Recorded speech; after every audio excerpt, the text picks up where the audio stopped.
Bem, gente, bom dia para vocês. Chegamos ao último dia dos segundos encontros, ou melhor, do segundo Encontros Transatlânticos. É uma grande alegria tê-los aqui conosco. A mesa de hoje, ela se iniciará com a minha fala. Espero que seja do agrado de vocês. E se não for, no final vocês podem fazer todas as críticas, porque é isso que torna o nosso trabalho cada vez mais aprimorado. Então,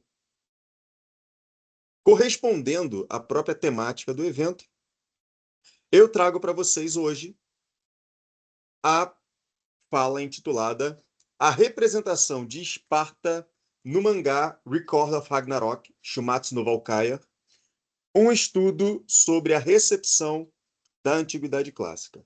E, embora eu faça parte da comissão organizadora, eu queria, de antemão, agradecer a todas as pessoas que se envolveram direta ou indiretamente nessa empreitada que é o Encontros Transatlânticos, ou pelo menos que se tornou, né? E dizer que eu fico muito feliz de ter ao meu lado nesse processo pessoas de tamanha confiança, como é o caso do César, o caso da Fabiana, o caso do Carlos Eduardo e de todas as outras pessoas que estiveram envolvidas direta e indiretamente nesse processo. Até a André acabou de entrar, a André foi me orientando, e hoje em dia é uma grande amiga que aceita as minhas loucuras acadêmicas e é isso. Vou começar a marcar meu tempo. Então, tenho 45 minutos, até 45 minutos, e é isso. Eu sou o professor Luiz Felipe Bantin de Assunção, sou líder do grupo de pesquisa integrado em História, Patrimônio Cultural e Educação, vice-coordenador do Núcleo de Estudos Afro-Brasileiros e Indígenas, ambos da Universidade de Vassouras, e também sou coordenador local do doutorado em História da mesma universidade.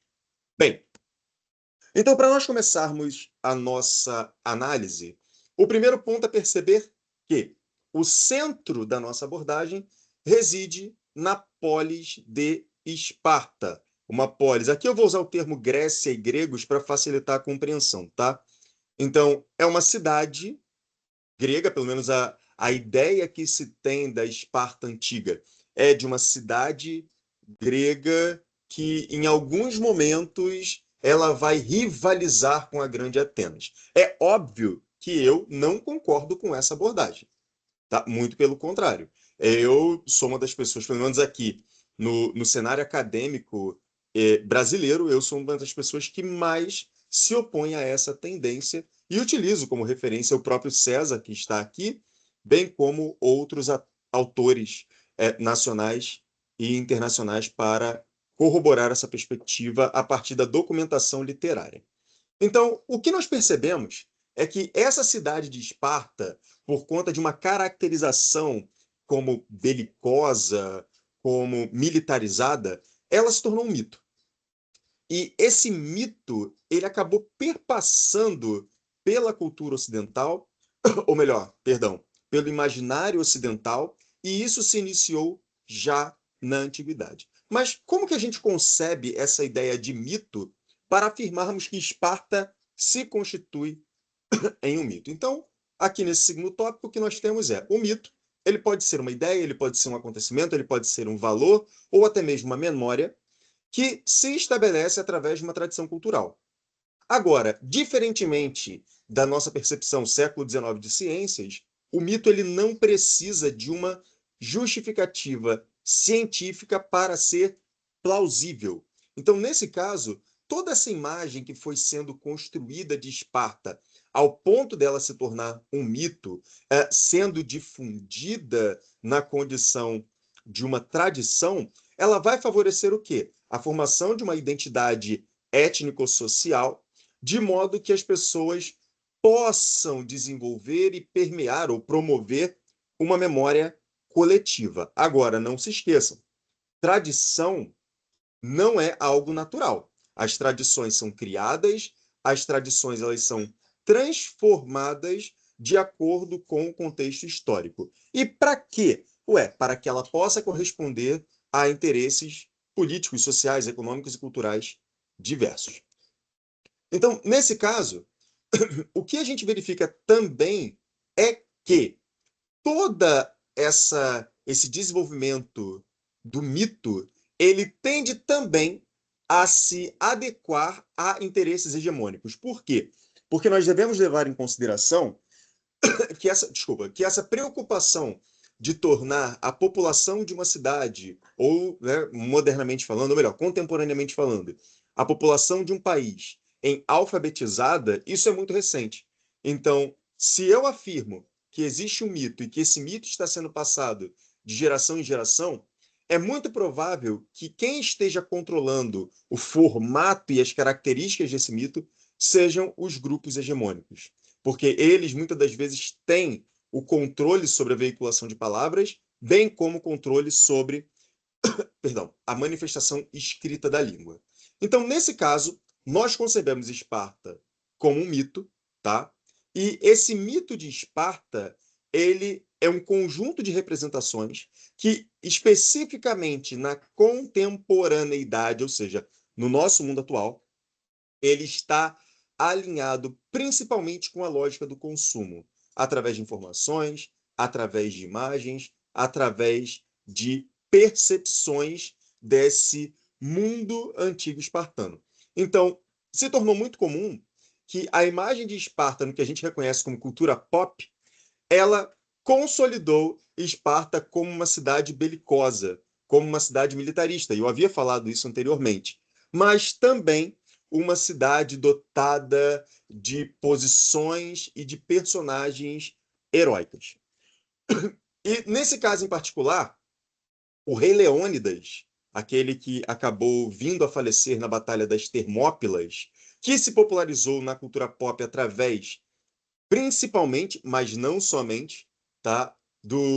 Da HQ, do comic do Frank Miller, né?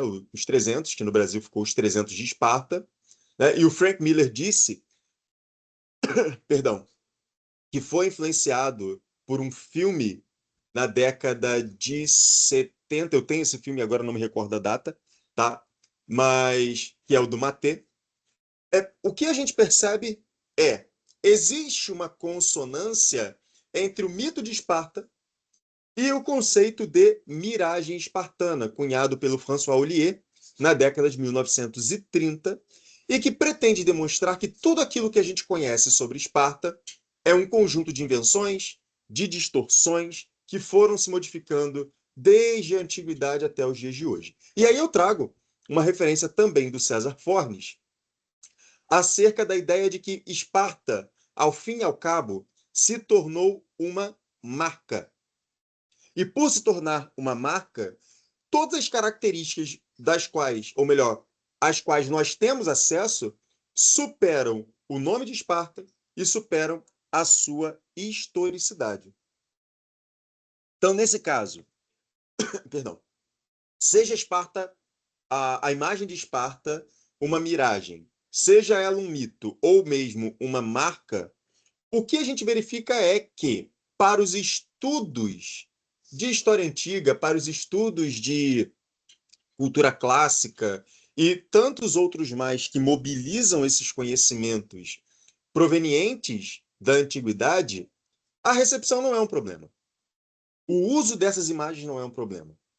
Porque, muitas das vezes, o nosso alunado, perdão, os nossos estudantes, eles vão ter contato e eles vão ter interesses pela história antiga ou pela história de Esparta a partir das imagens que foram cunhadas, seja por jogos, seja por músicas, seja por animações, seja pelos comics e assim sucessivamente. Então, nós, professores, podemos mobilizar esse tipo de percepção para que tenhamos condições de aproximar uma temporalidade tão distante dos nossos estudantes, e que no caso do Brasil se torna ainda pior, porque, perdão, nós não temos, como acontece na Europa, né, como visitar certos sítios arqueológicos de modo que possamos interagir com a materialidade daquelas culturas, no sentido literal da coisa. Mas, se nós soubermos como contextualizar e como utilizar em sala de aula, é um instrumento fantástico para a nossa atuação docente e para a pesquisa. Então, diante disso, nós vamos adotar o conceito de recepção para percebermos essas apropriações que se deram de Esparta ao longo do tempo. Mas tá, e o que é uma recepção? Então, eu mobilizei aqui, principalmente o James Porter, tá? Aonde nós vamos verificar que, basicamente, tudo aquilo que nós temos sobre a antiguidade clássica é uma recepção. E essa ideia de recepção, ela é muito delicada porque ela tende a demonstrar que a antiguidade ela é uma ideia invulnerável, eterna, atemporal e passível de ser utilizada por todas as culturas. Mas, de todo modo, eu trago aqui uma referência de um artigo recente que eu publiquei, aonde nós vamos perceber e vamos compreender a recepção como um processo dialético de leitura, de interpretação e de representação.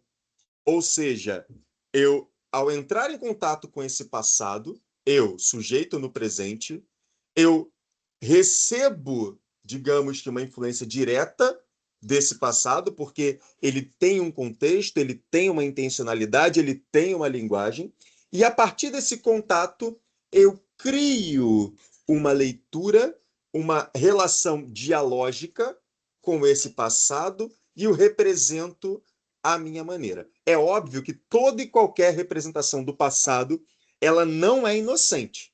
Muito pelo contrário, ela tem interesses diversos. Do mesmo modo, esse processo, como eu destaquei, ele está longe de ser passivo, tá? Porque eu não sou capaz de criar qualquer representação sobre o passado, eu não sou capaz de criar toda e qualquer recepção do passado, porque o passado nem sempre me permite fazê-lo. Então, o meu próprio contexto também não me permite fazê-lo. Então, o processo no qual elaboramos, o processo no qual criamos recepções, ele está muito longe de ser um processo passivo. Então, nesse caso, o que nós verificamos é, e aí seguindo a perspectiva do James Porter, é que a recepção ela é fantástica, e eu só me repito, diga-se de passagem, porque ela nos garante, ela nos permite um diálogo mais intenso, um contato promissor com esse mundo antigo. Aproveito então e cito também o Salvatore Sete, aonde ele vai destacar que, no fim das contas, o que a gente verifica das recepções contemporâneas, principalmente, e aí eu vou destacar o caso de Esparta. No fim das contas, as recepções hoje em dia fazem com que a história antiga e com que o conhecimento da antiguidade clássica ele seja um grande reservatório de exemplos. E aí, antes de nós começarmos, estávamos eu e César tratando sobre o Record of Ragnarok, que é o objeto da minha análise hoje, e realmente é o que a gente tem, é um grande reservatório, ou melhor, perdão, é um grande pulpurri, uma grande mistura, que se utilizou de um reservatório de exemplos para criar um comic, para criar uma história em quadrinho. E tem toda uma questão comercial que nós não podemos perder de vista quando nós pensamos essas mídias. Então, nesse sentido, eu trago agora, por outro lado, o Neville Murley, aonde ele vai afirmar que, quando eu penso as referências dos clássicos e eu penso as suas alusões, eu não posso esquecer que o continente europeu ele vai propagar essas visões sobre uma dita antiguidade clássica mediterrânea por todo o globo. Então, os chamados descendentes dos europeus, eles vão, ao migrar para o mundo, levar esse conhecimento, levar esse repertório cultural. Então, é por isso que não me estranha, de modo algum, termos um quadrinho, temos um comic japonês falando de antiguidade clássica. Agora, o que a gente não pode perder de vista é que as recepções elas acabam por reinventar a antiguidade muitas das vezes por uma questão de diversão, por uma questão de entretenimento. Então, não queiram que tenhamos aí todo e qualquer tipo de mídia que faça recepções da antiguidade e que tenham compromisso acadêmico. Quem tem compromisso acadêmico, ou quem deve ter compromisso acadêmico, somos nós, que somos acadêmicos. Agora, não esperem que um autor ou uma autora vá tomar essa antiguidade, vá criar recepções para corresponder a um interesse universitário. Agora, por outro lado, não queiram também, por vezes, achar que toda recepção ela vai ter uma fundamentação e um requinte documental como nós esperamos que os nossos trabalhos tenham, porque isso não vai acontecer. Então, nesse sentido, nós, né, eu, Luiz Felipe aqui e as minhas influências, ou a partir das minhas influências teóricas e historiográficas, eu defendo que Esparta é um mito construído ainda hoje por um conjunto de recepções, e que essas vão utilizar os indícios da antiguidade como um intertexto, ou seja, um texto que é relido para que eu possa, desse modo, criar uma visão e criar uma percepção de mundo através de um relacionamento com ideias anteriores ou até mesmo com ideias contemporâneas. E essas recepções desse mito espartano, elas não estão restritas ao território ocidental.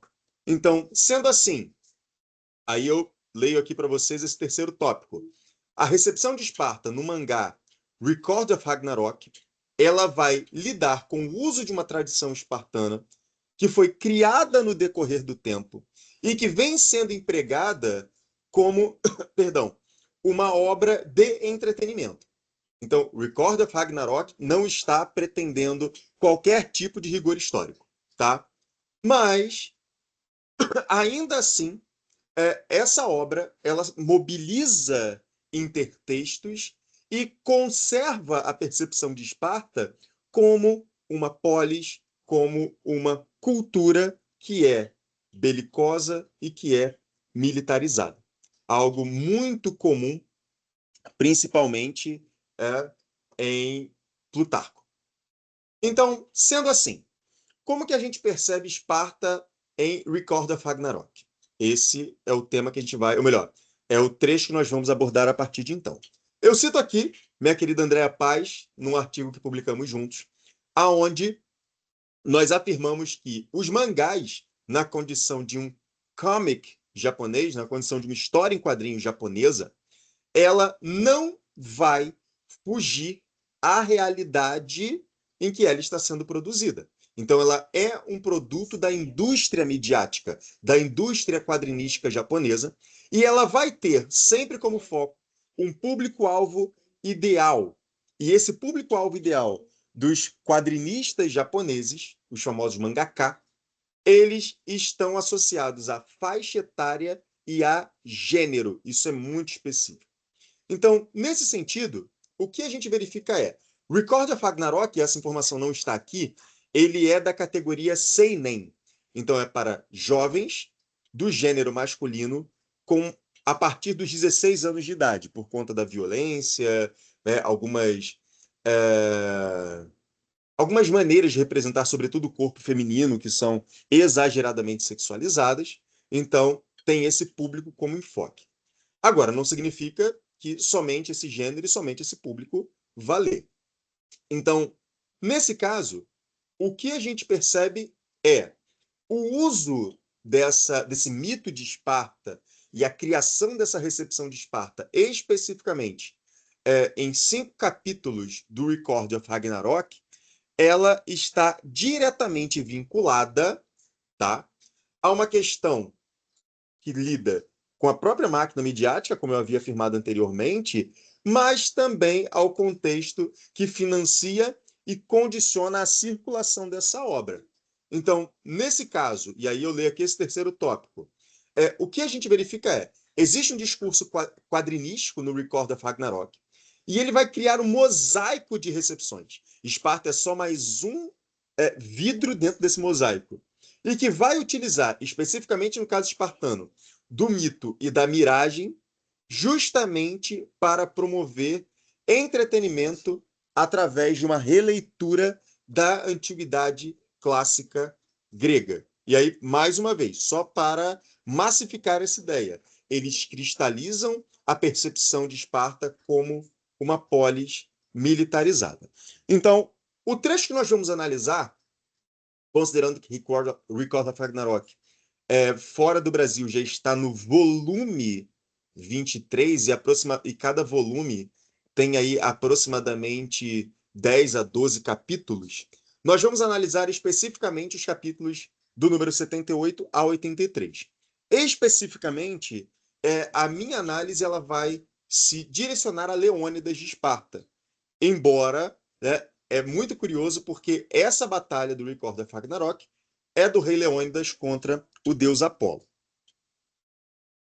Então, de forma muito geral, eu vou caracterizar aqui do que trata o Record of Ragnarok para vocês entenderem o que nos leva a fazer esse tipo de análise. Então, primeiro, a tradução do termo, né, do nome Record of Ragnarok, né, do original Shumatsu no Valkyria, seria as lembranças do Ragnarok. Ragnarok como o fim dos tempos dentro da tradição nórdico-germânica. E aí, quando a obra começa, a gente verifica que os deuses eles estão discutindo sobre o que vai acontecer com a humanidade. E vale ressaltar que, em tese, seriam os deuses de todas as religiões que já existiram e que ainda existem. E eles argumentam o seguinte, ó, os seres humanos não fizeram nada que prestasse, eles só fizeram guerra, destruíram o meio ambiente, se mataram, mataram animais, então eles merecem morrer. Esse é o argumento, e aí começam os deuses a votarem. E quem está ali à frente é principalmente Zeus, Odin e Shiva. E eles votam, não, nós temos que matar a humanidade.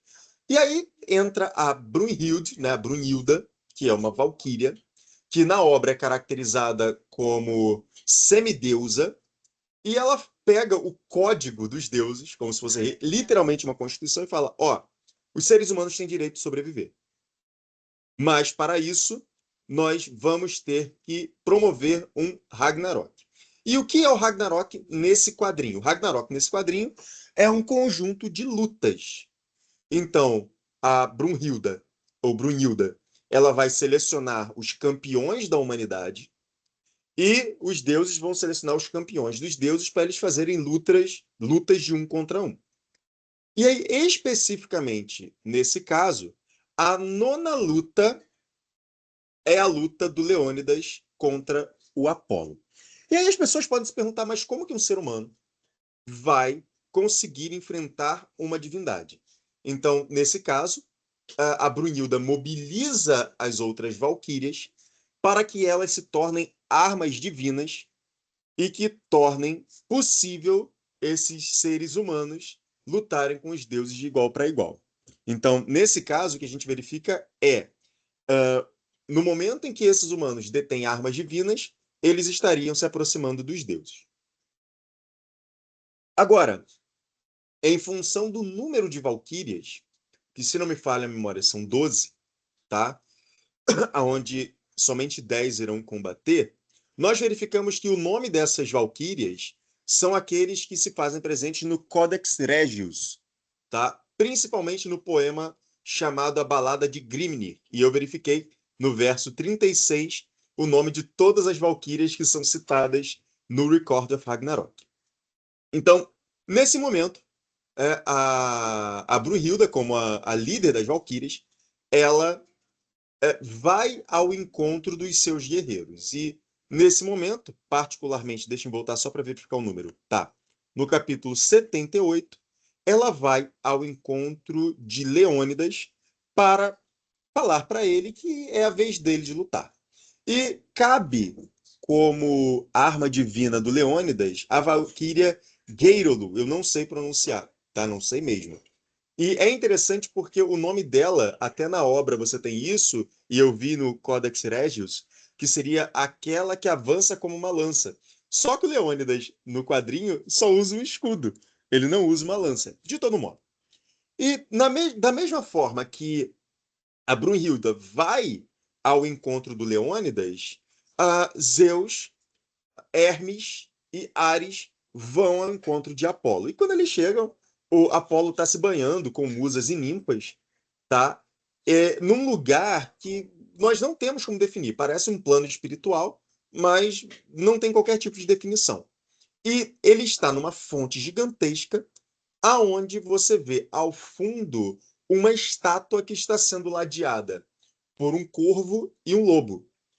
E aí, quando eles chegam lá, o Zeus, o Hermes e o Ares, eles informam para o Apolo que é a vez dele lutar, porque o Poseidon, o Héracles e o Hades haviam sido derrotados e mortos em lutas anteriores. E aí é interessante porque o Apolo fica feliz. Ele lamenta a morte dos seus companheiros, mas ele fica feliz porque. Minto, perdão. Ele lamenta por não ter estado presente, porque ele acreditava que os seus pares haviam lutado da forma mais intensa possível e por isso era um momento digno de beleza. Teria sido um momento. Eles morreram da forma mais linda possível. E eu trago para vocês aqui, né, a fonte onde o Apolo está. A arquitetura é da mais diversa, tá? E o que você vê é que essa imagem ao centro, ela é já, né, por si só, uma recepção da estátua de Apolo Belvedere. E é muito curioso porque até a aljava que a gente verifica em Apolo Belvedere se faz presente aqui nessa imagem. Se faz presente nessa recepção imagética de Apolo. E Apolo está aqui no meio, né? Um bonachão, até com um, um pano sobre a cabeça, ele está para não molhar os seus cabelos. E aí ele fala que lutará lindamente e pergunta para as ninfas, né? Vocês gostariam de me ver na minha melhor forma? Então, até mesmo essa recepção de Apolo, ela lida com aquela questão de que ele é uma divindade que está diretamente associada à juventude e a beleza inerente à juventude. E aqui isso é forçado de uma maneira muito intensa. E aí, o que a gente verifica de imediato é que essa presença do lobo faz parte de toda a tradição mitológica relacionada, sobretudo, ao nascimento de Apolo. Então, houve aí, minimamente falando, uma pesquisa dos autores de Record of Ragnarok para fazer com que houvesse um lobo ao lado daquela estátua. Por outro lado, a questão do corvo, embora possa remontar aí à tradição mítica de Corones, ela também faz com que este seja um animal que sirva de mensageiro para Apolo e muitas das vezes ele não somente prenuncia a mudança do tempo, como também a sua capacidade de cura. Então, essa recepção de Apolo não foi uma recepção feita à revelia, tá? Agora, o que nos chama a atenção é que a motivação do Apolo para participar dessa luta, e ele não sabia ainda contra quem ele iria participar, era única e exclusivamente chegar à condição de ser identificado como belo, que o seu esforço era um esforço digno de admiração por conta da sua beleza. E aí você fala, tá, mas e daí, Luiz Felipe? Ué, e daí que a gente verifica aqui com o J. Carvalho que essa questão da valorização do esforço pessoal, essa valorização do esforço dos companheiros, isso é um traço original, tanto da tradição japonesa como da tradição dos mangás, porque faz parte de uma identidade dita japonesa, talvez por conta da influência da filosofia confucionista, da influência da filosofia budista, até mesmo do hinduísmo no território japonês, aonde você tem sempre a retomada dessa necessidade da personagem principal ou das personagens principais terem em vista que sem esforço você não consegue resultado.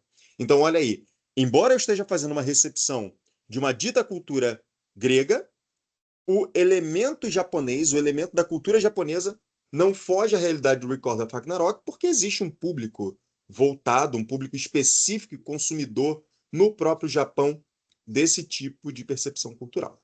E aí, quando a gente vai para o Leônidas, a ideia do militarismo, ela é gritante, tá? E é muito engraçado porque a Brunilda, eu vou botar para vocês a imagem, quando ela vai ao encontro do Leônidas, os espartanos, mesmo depois de mortos, eles continuam fazendo atividade física.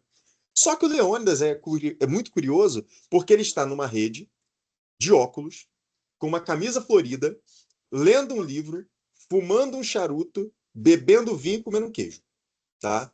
E ele só aceita participar porque a Brunilda fala, ó, o seu rival vai ser o Apolo. Caso contrário, ele queria ser ou o primeiro a lutar ou o último, porque ele queria fazer história. E ela qualifica o Leônidas como o rebelde mais forte da história. E por que ele é um rebelde? Porque nessa obra, tal como acontece com os 300 do Frank Miller, o Leônidas ele é taxado quase como o sujeito que desobedece aos deuses porque ele vai para as Carneias sem autorização. Lembrando que as Carneias é uma festividade para Apolo, tá? Muitos autores ainda defendem que em todas as cidades dóricas celebra-se as Carneias no mesmo período, tá? E existem interditos. Quando você tem essas festividades em honra a algum deus, você tende a ter a trégua sagrada. Então, já que está acontecendo as Carneias, não pode haver guerra. O problema é que os persas estavam invadindo a Grécia. Então você tem aqui a figura 3, onde a Brunilda classifica o Leônidas como o sujeito que desobedeceu à voz dos deuses, e embaixo você tem os espartanos treinando mesmo depois de mortos. Tá? Trago aqui mais uma, perdão, mais uma imagem, e aí nessa imagem 5, melhor, nessa figura 5, você tem as informações, porque o Heimdall tá narrando, ele é o narrador das lutas, e ele fala que os espartanos treinaram vigorosamente a vida inteira. Eles nasceram para lutar e estavam preparados para morrer. Ou seja, já estou fazendo uma recepção que está sendo consumida no Japão e que reforça o mito de Esparta, essa miragem, ao fim e ao cabo, que a qualifica como estritamente belicosa. E aí, Leônidas como o homem que não dobra os seus joelhos a nenhum deus. E isso é muito curioso, porque no mestrado eu trabalhei com 3 cultos de Apolo em Esparta e os indícios literários não nos permitem verificar isso. Eu trouxe essa imagem só para vocês verem o Leônidas, tá? Ele amarra o cabelo num coque no topo da cabeça e ele está com uma vestimenta típica de militares em treinamento. Militares esses que eu ouso afirmar que seriam no modelo estadunidense. Então, para a gente acelerar um pouco aqui, existe um interesse midiático com essa HQ. Toda a recepção de Esparta lida única e estritamente com Leônidas e as Termópilas, que é vista, a ida de Leônidas com os seus guerreiros para Termópilas é vista como um ato de rebeldia. Porém, quando a gente pega Heródoto, o que a gente verifica é Leônidas teria sido enviado, havia o consentimento de Esparta para que ele fosse ao desfiladeiro para impedir o avanço persa, mesmo durante as Carneias. E ele vai com um destacamento menor, porque não poderia ficar visível que Esparta estava desobedecendo a ordem de Apolo. Ou melhor, a ordem não, né? O interdito estabelecido pela Carneia. E aí é muito curioso porque o mesmo sujeito que está sendo qualificado como aquele que não desobedece, ou melhor, perdão, o Leônidas que está sendo qualificado como sujeito que não obedece aos deuses, tá?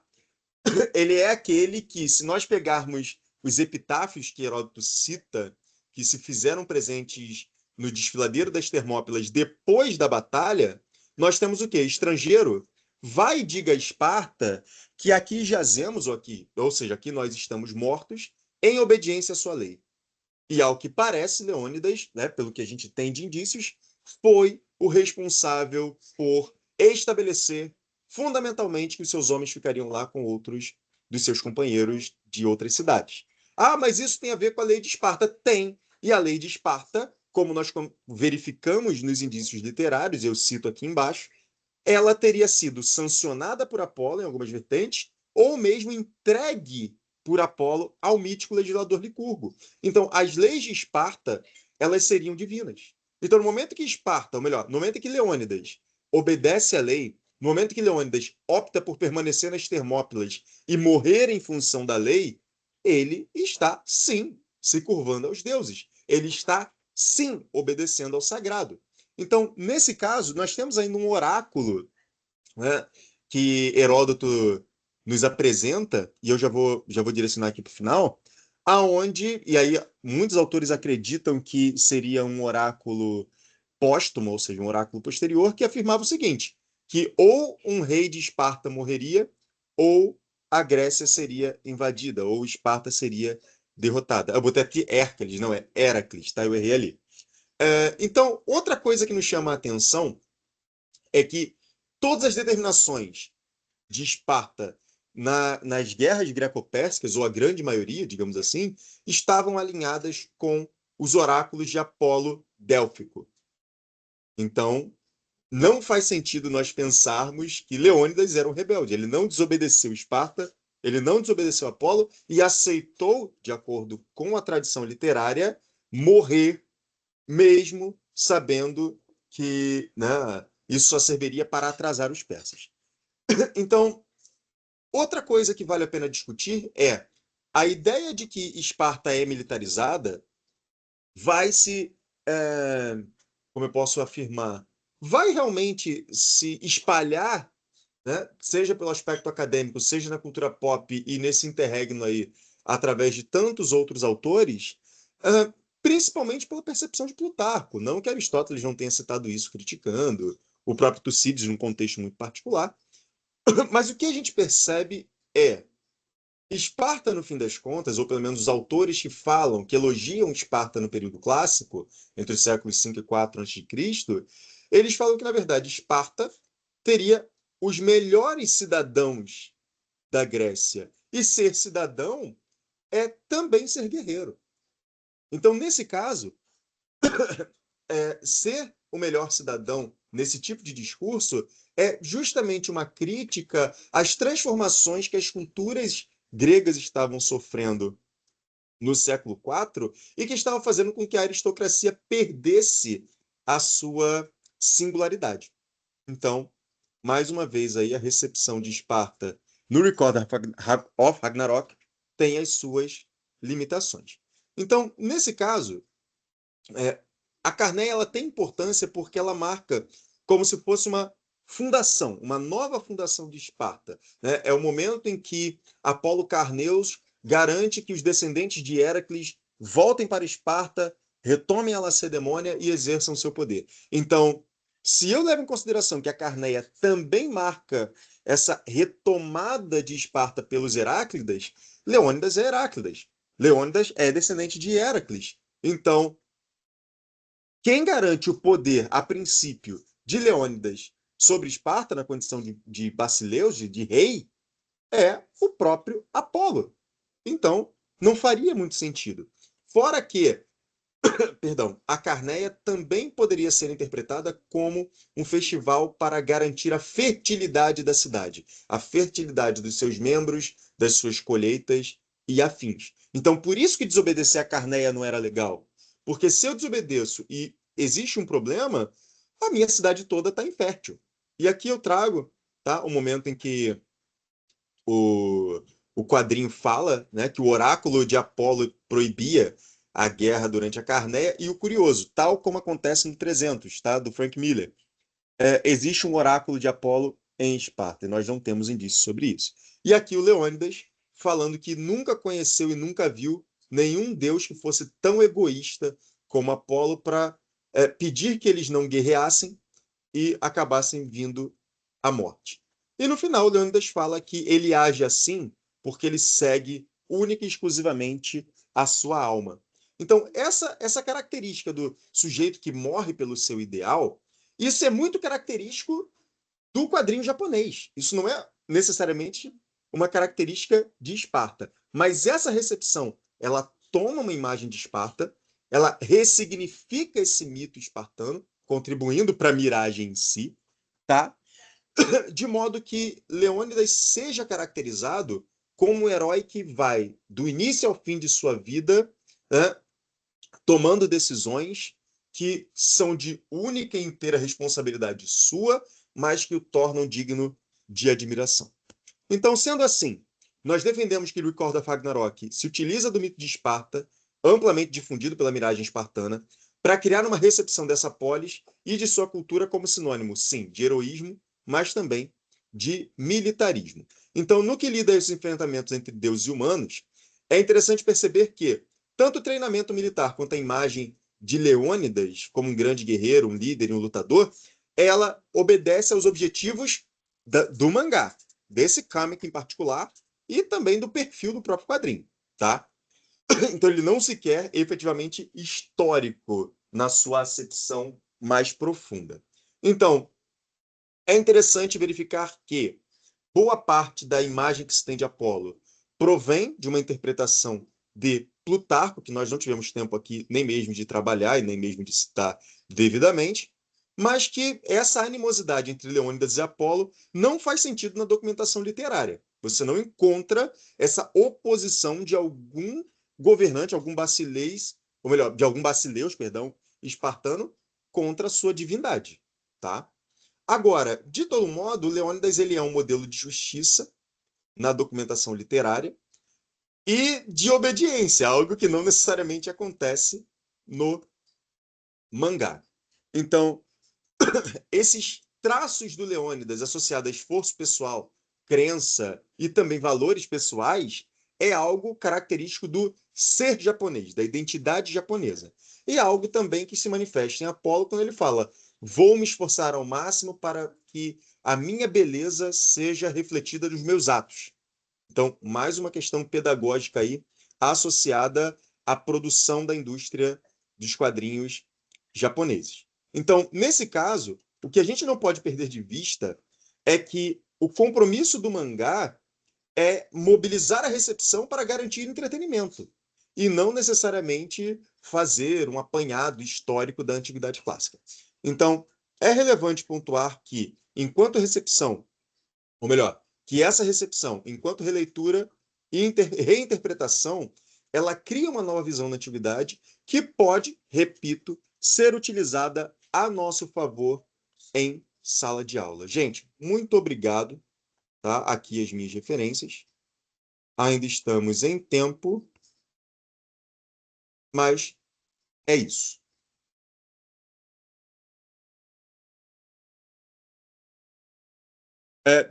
Temos alguma dúvida, alguma pergunta?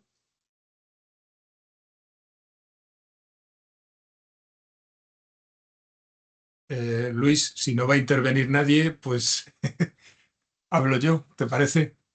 Por favor. Bueno, parabéns. Obrigado, César. Me ha gustado mucho y como te decía al principio, no sabía entre esta amalgama de cómic japonés mezclado con mitología vikinga y bueno, he estado viendo que Leónidas comparte esta especie de liga de campeones con Tesla, con Rasputín y otros personajes de la historia variopintos, ¿no? Bueno, como te digo, enhorabuena. Creo que no me quiero extender mucho para no, eh, bueno, privar a otros a lo mejor de la palabra. Yo creo que has tratado punto por punto muy bien las cosas. Has dicho algo muy importante, tiene que ser plausible. No se busca el rigor histórico, pero tiene que ser plausible. Recuerdo que lo habrás oído las palabras de Ridley Scott cuando en la película Napoleón había críticas de que las batallas no eran así y ha dicho, bueno, pues quien quiera rigor histórico que se vaya a los libros y no vaya al cine. Es decir, como un poco diciendo yo hago lo que quiero con la historia, ¿no? Pero bueno, creo que lo has explicado muy bien, lo que es una tradición eh, y con las fuentes. Yo no sé si conoces, hay un diccionario que se llama Diccionario Hispánico de la Tradición y Recepción Clásica. A ver, está en español, está en castellano. Eh, el organizador es García Jurado, que es un catedrático de filología latina, es filólogo, pero está muy bien. Yo te lo paso para que lo tengas. Ya te pasaré el PDF, pero son 800 páginas. Lo que tú has dicho de tratar de identificar lo que puede ser simplemente la imagen, la representación, la recepción, la interpretación, el uso, la instrumentalización, todo eso, él lo cataloga y lo analiza en la primera parte, ¿no? Lo de la introducción. Te lo digo por si quieres tener otro instrumento metodológico que se acerca desde la filología clásica, pero hay muchos puntos en común. Y a pesar de que sea diccionario hispánico, trata también de autores que no son españoles, es decir, que es en general tradición clásica.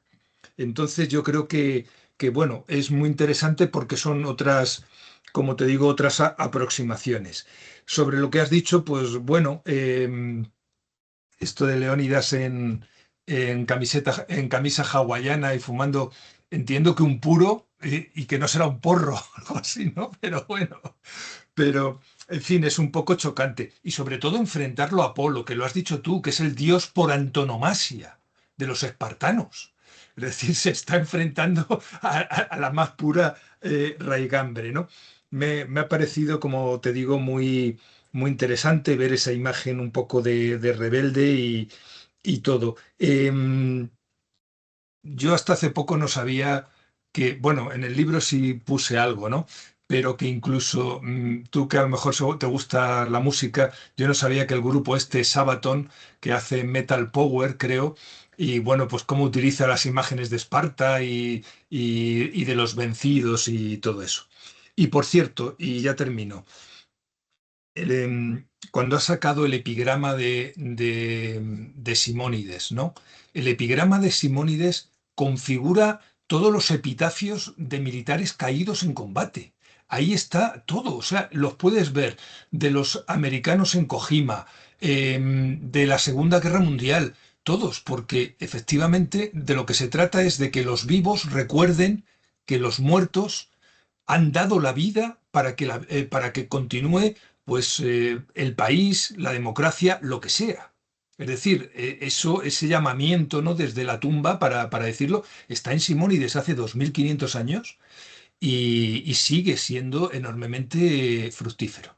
Pero nada, bueno, termino ya. Muchísimas gracias y enhorabuena, parabéns de nuevo, porque ha estado muy bien. Obrigado pelas palavras, César. Não, eu agradeço muito.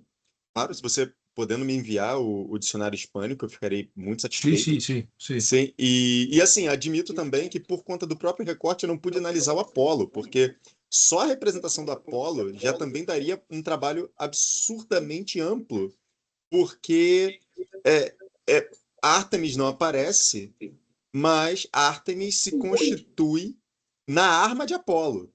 E Apolo é o deus do boxe.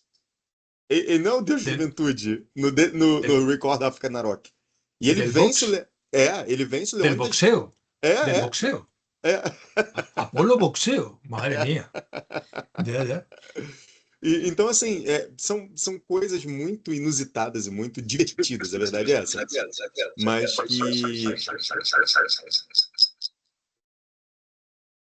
Mas que assim, não fazem o menor sentido quando a gente para analisar. Mas como recepção, se tornam um instrumento muito eficiente de aproximação com os jovens. Eu queria também ter diferenciado o que é tradição clássica, né, do que é antiguidade, mas não tive essa oportunidade, por conta até do espaço, de tempo. Mas te agradeço as palavras, César, e é muito bom tê-lo aqui conosco. Ah, Wagner, seja bem-vindo. Wagner é o nosso próximo palestrante. É, Antes disso, Andréia, você quer fazer alguma colocação? Eu queria, na verdade, parabenizar você, Luiz, por esse trabalho, por ter me arrastado para ele, de certa forma, né? É incrível como eu sinto, né, que você pensa fora da caixa em relação ao ensino, porque é importante, a gente acaba descobrindo novas formas de ensinar. Eu sei que eu não sou muito dessa questão da Esparta, clássico, né? Você sabe disso. Mas eu até me interesso, porque acaba ficando um assunto dinâmico e me prendendo. né? Então, eu queria parabenizar você e agradecer você por essas falas e esse momento importante da palestra. Ah, obrigado. A Andrea, ela esteve a maior parte do tempo aqui conosco, mas ela Eu sou fala tímida, pode falar. que não quer perguntar. Mas é uma pessoa da minha mais inteira confiança. Tem se tornado uma profissional cada dia mais competente naquilo que faz, e é uma felicidade para mim tê-la como amiga. Então, alguém tem mais alguma colocação? Se não, eu agradeço ao César pelas palavras. Ah, só um comentário. Eu já fiz esse comentário no último encontro, mas o César é uma das minhas maiores inspirações, porque quando eu comecei a pesquisar Esparta, os textos do César foram um dos primeiros que eu tive contato, e o César também foi uma das pessoas que me respondeu um e-mail, e aquilo me deixou muito feliz, porque vários autores brasileiros que eu entrei em contato sequer, né, me mandaram, olha só, não tenho tempo. E o César me respondeu e me enviou material, e desde então eu tenho uma admiração pelo César muito grande. Tê-lo aqui conosco no evento e poder, né, reconhecê-lo como meu amigo é algo que não tem preço. Então, muito obrigado, César, por ter, né, dado esperanças a um jovem pesquisador, né, anos atrás. E se não fosse isso, eu acho que eu também não teria seguido em frente. Temos o Carlos Eduardo, um grande amigo também, a professora Fabiana aqui, mas essa questão de um especialista em Esparta dando atenção para um jovem que queria pesquisar Esparta fez toda a diferença na minha vida. Muito obrigado. Fue un auténtico placer y lo que me alegra es que desde entonces hayamos trabado, pues, bueno, una colaboración e incluso amistad, Sim. aunque no nos conozcamos ni siquiera personalmente y no nos hayamos podido estrechar la mano. Pero algún día pasará. Eh, Perdón por la esta, pero el otro día me acordé otra vez bueno, sé que estabas muy ocupado y tal, pero aquí volvieron a salir eh, eh, posibilidad de estancias que ya te hablé en su momento entre universidades andaluzas y todo eso. Y bueno, como estabas tan ocupado no podías, pero digo, sería muy bonito tenerte por aquí, pues un mes que puedas en algún momento escaparte y que te tengamos por aquí, por Sevilla. Vai ser Y de ótimo. nuevo, y de nuevo, muchísimas gracias por todo y por estos encuentros. Aprovecha para descansar cuando termine el día de hoy, porque vas a terminar un poco. Bueno, y un abrazo muy fuerte de nuevo. Obrigado, César. Então, se não temos mais colocações, eu passo a palavra ao professor Wagner Porto, que, tal como todos os outros palestrantes que estiveram aqui, uma pessoa muito querida, né, que aceitou prontamente o nosso convite. E, Wagner, só reiterando, muito obrigado por ter aceitado participar dessa empreitada. Você tem até 45 minutos. Quando estiver faltando 10, eu te aviso, tá? Combinado. Perfeito. Então, fique à vontade, Wagner, se apresente. Depois que você terminar de se apresentar, eu passo a contar o tempo. Você me ouve bem? Perfeitamente. Bom, meu nome é Wagner Carvalheiro Porto, eu sou professor de arqueologia do Museu de Arqueologia e Etnologia da Universidade de São Paulo e minha área de especialização é arqueologia do Mediterrâneo Antigo e numismática antiga também.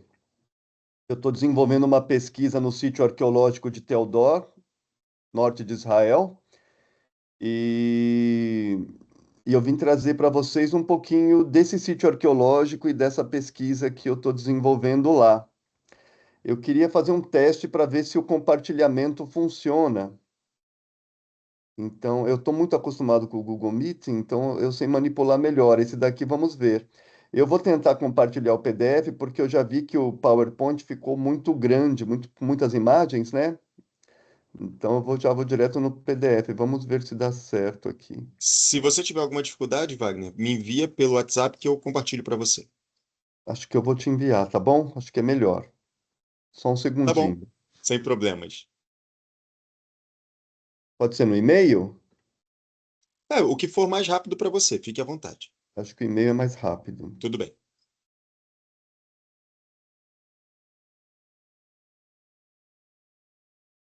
Já vou passar logo o PDF, porque eu acho que vai ser mais prático, tá bom? Tá. Você se importa que a gente grave a sua fala, Wagner? Não me importo. Tá bom, muito obrigado. Pode gravar à vontade. Só uma curiosidade, essa minha fala, neste exato momento, era para estar acontecendo de Florianópolis. Eu tinha um voo para Florianópolis ontem à noite, e aí eu estava vindo de Vitória de um outro evento, e com uma tempestade que aconteceu, virou um caos e meu voo foi cancelado. E aí, então, eu só vou para Florianópolis hoje à noite. Então, foi até bom, porque eu estou na minha casa, então tudo certo. Te mandei, vê se chegou no seu e-mail. Eu costumo dizer que nada é por acaso, né? E fico feliz que você esteja bem. Tá tudo certo. Graças a Deus, tudo bem. Ah, você enviou para o. Ah, Aquele chegou, que você. chegou, chegou, chegou, chegou. Só um segundo que eu estou baixando.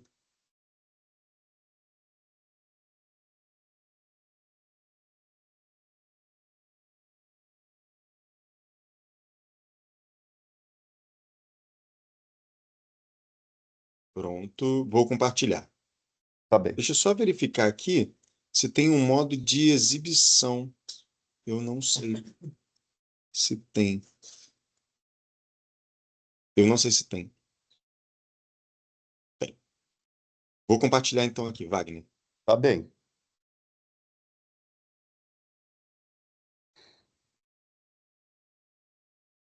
Ótimo, maravilha. Você viu que eu coloquei Perfeito. até o logozinho, ficou bonitinho. Bom, Luiz Felipe, eu agradeço o convite, agradeço ao Carlos também. Estou muito feliz de estar com vocês nesse encontro, poder falar um pouquinho para os seus alunos, para os colegas. É uma alegria muito grande poder compartilhar um pouco do trabalho que nós estamos realizando, não é? Então, sem mais delongas, porque eu tenho muitos slides para mostrar para vocês, vamos passando, né? Então, se você puder já passar para o próximo, eu vou tentar. A minha fala vai ser muito em cima dos slides que a gente for mostrando. Eu vou te apurrinhar com isso, porque tem bastante slide para passar. Aqui é o meu projeto que desencadeou tudo. É um projeto para a FAPESP, um auxílio à pesquisa regular FAPESP. É um projeto que a FAPESP é um recurso que a FAPESP concede para professores, pesquisadores, não é? E eu tenho tentado trabalhar com essas questões, esses contatos culturais na região da Judéia-Palestina, especialmente nessa cidade, a partir da circulação das moedas, não é? E tentando entender, a partir da circulação das moedas, como se dava a urbanização da cidade. Então, é um trabalho que muda um pouco a perspectiva dos estudos numismáticos, porque está muito vinculado à arqueologia. Eu tenho tentado encontrar, eu estou revisitando os relatórios de escavação, localizando a área do sítio em que a moeda foi encontrada, qual moeda foi aquela, se é uma moeda que foi produzida em Teodoro mesmo, se é uma moeda que foi produzida numa cidade vizinha como Jerusalém, ou sei lá, Pânias, ou uma moeda que foi produzida mais longe, em Roma, ou na Grécia, ou no Egito, que foi encontrada lá, e tentar entender um pouquinho desse mecanismo de visitação, frequentação, circulação de pessoas. E é um pouco essa a ideia que eu quero passar para vocês aqui hoje, né, explicando que Teodoro hoje é um patrimônio de Israel. A temática do evento é patrimônio, né? É um sítio arqueológico que é um patrimônio do país. E lá em Israel tem um procedimento que é o seguinte: todo sítio arqueológico, ele, não só em Israel, mas na Jordânia também, no Líbano também, quando o sítio arqueológico ele chega no ápice das suas escavações, que se desvela todas as estruturas, eles potencializam isso e transformam o sítio arqueológico em um parque nacional. E aí, com isso, eles põem uma cancelinha e começam a cobrar entrada e ganham dinheiro com isso, não é? Então, é uma maneira inteligente de se ganhar dinheiro. Então, é esse sítio arqueológico que hoje é um patrimônio nacional, com as suas estruturas, com as suas ruínas, e com o museu que tem do lado, que já existia antes do sítio nascer, mas que ele foi convertido em um museu para abrigar as peças do sítio. Então, hoje ele é um museu, chama Misgaga Museum, vou mostrar ao final. Ele abriga todas as peças do acervo. Pode passar. Então, aqui eu coloco para vocês um pouquinho das ideias que a gente tem desenvolvido nessa pesquisa, né? Eu coloquei a moedinha no centro, porque é a partir da moeda que eu estou pensando tudo isso.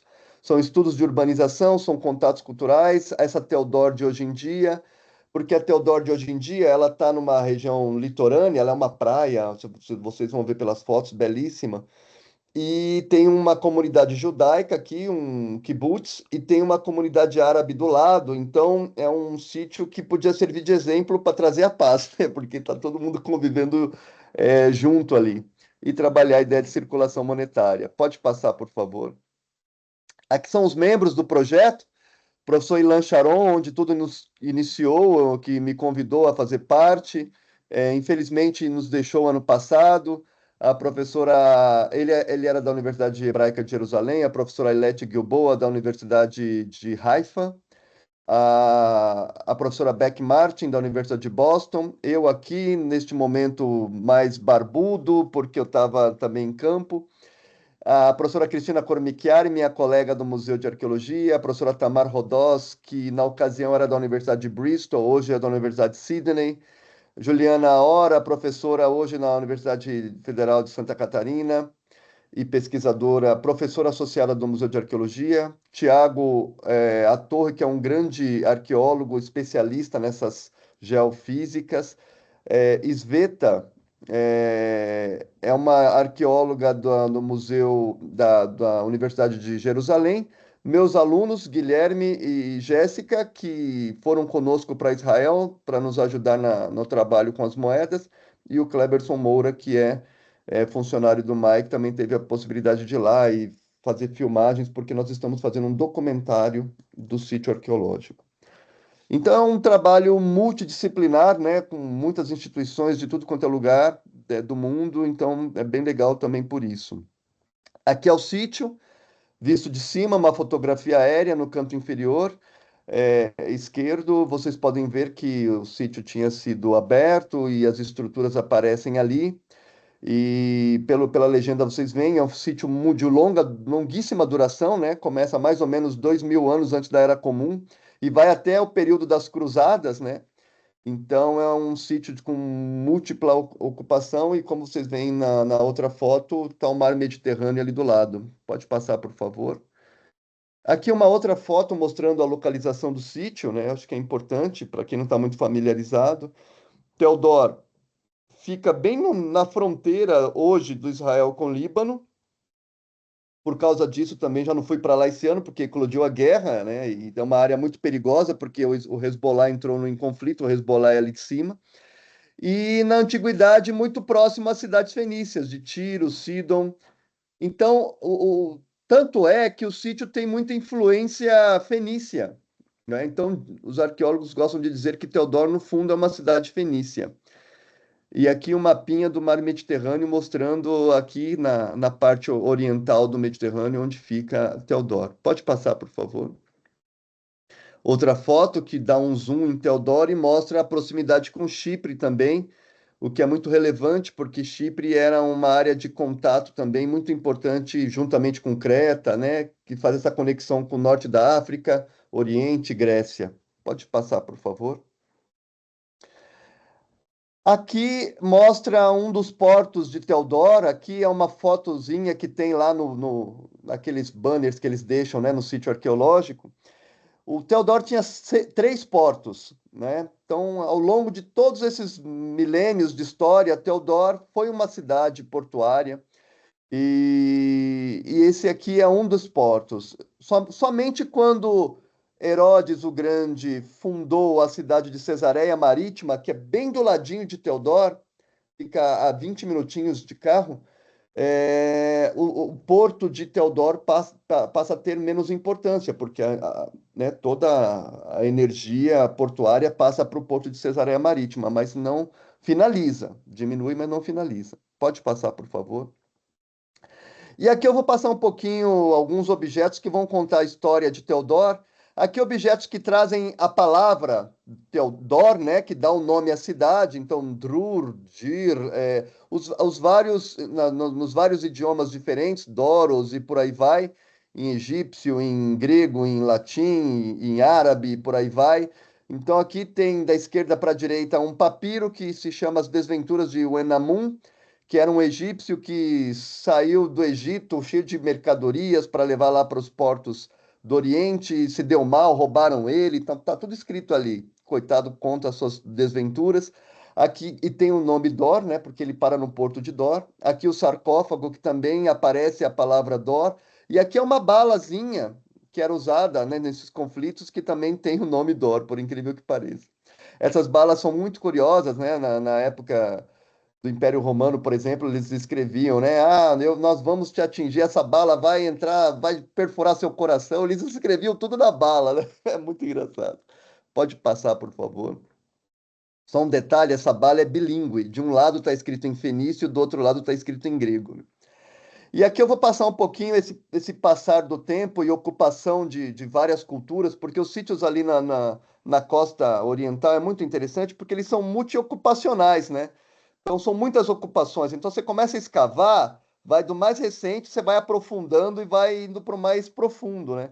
Então, se a gente começa a escavar, aparecem vestígios medievais, daqui a pouco vestígios de ocupação árabe, daqui a pouco você continua a aprofundar bizantino, romano, grego, fenício, persa e por aí vai, né?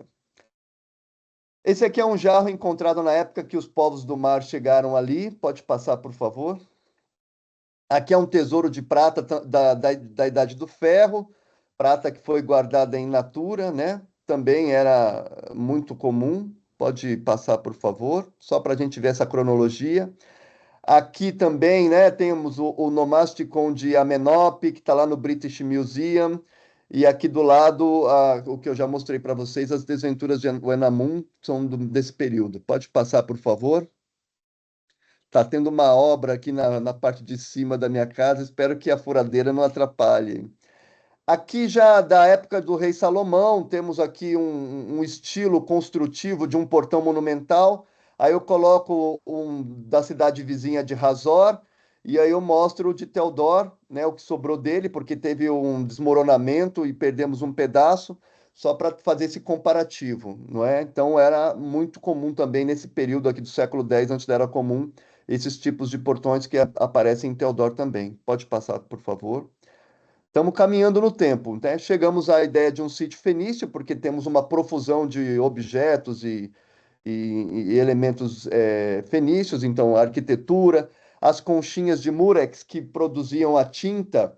E é muito interessante porque lá em Teodor tinha um tipo de Murex que produzia não só a tinta vermelha, mas também uma tinta azulada, que era muito consumida na Grécia para aquelas roupas, né, daquela elite grega também.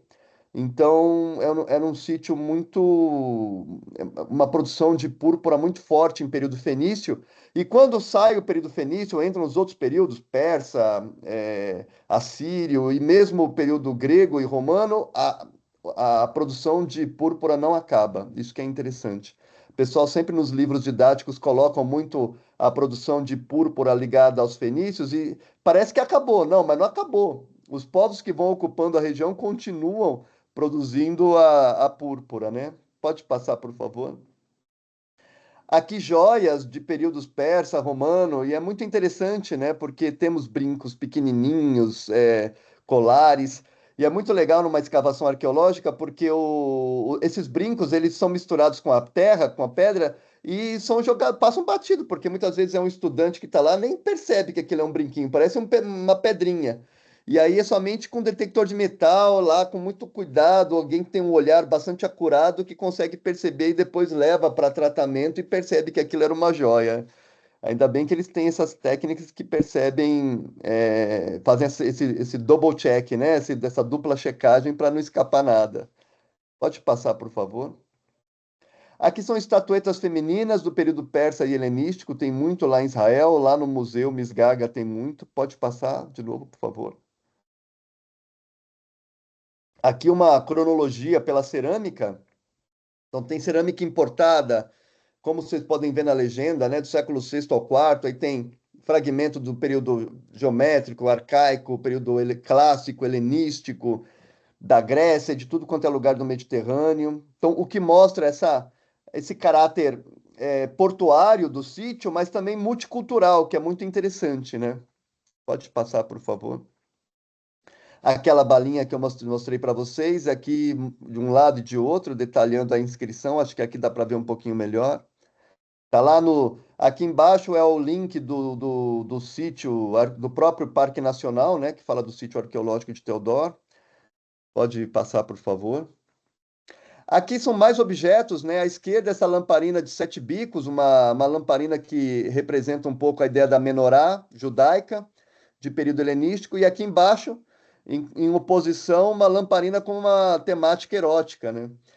Romana. É muito curioso porque lá na região do Oriente Próximo, na época cristã principalmente, eles quebravam o meio da lamparina, eles não quebravam a lamparina inteira, que tinham deuses pagãos ou iconografia erótica.